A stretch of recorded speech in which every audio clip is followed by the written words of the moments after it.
இயேசுவே உந்தன் வார்த்தையால் வாழ்வு வளம் பெறுமே.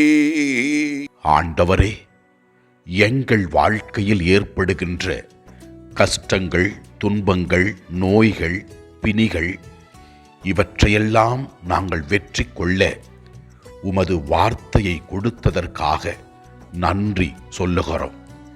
நாங்கள் உம்மிலும் வார்த்தையிலும் நம்பிக்கை வைத்து கேட்கும் பொழுது நல்லதையெல்லாம் எங்களுக்கு தருகிறேன். நன்றி சொல்லுகிறோம். முதல் வாசகத்திலே நாம் பார்க்கிறோம், ஆண்டவரை நம்புவோருக்கு அவர் அடைக்கலம் தருகிறார் என்றும் ஆசீர்வதிக்கின்றார் என்றும் உறுதிப்படுத்துகிறார். ஆண்டவர் மீது நம்பிக்கை கொண்டுள்ளோர் அமைதியால் வாழ்வார்கள் என்று கூறுகிறது.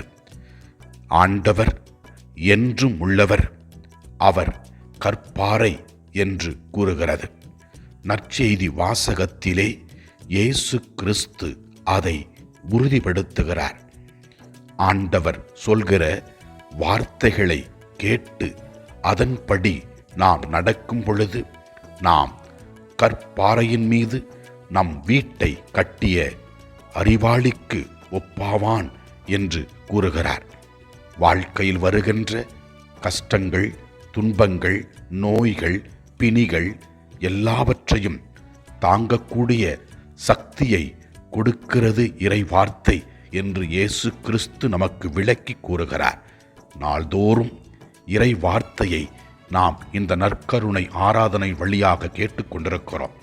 இதன் மூலமாக எத்தனையோ அற்புதங்களை நாம் பெற்றுக்கொண்டிருக்கிறோம்.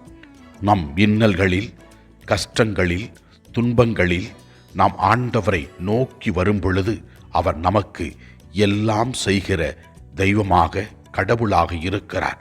எனவே ஆண்டவரிடத்திலே தஞ்சம் ஆவோம்.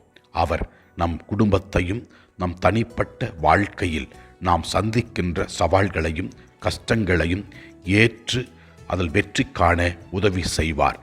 ஆண்டவரை நோக்கி நாம் ஜெபிப்போம். எல்லாம் வல்ல இறைவன், தந்தை, மகன், தூய ஆவியார் நம் ஒவ்வொருவரையும் ஆசீர்வதிப்பாராக. இயேசுவுக்கு புகழ். மரியே வாழ்க.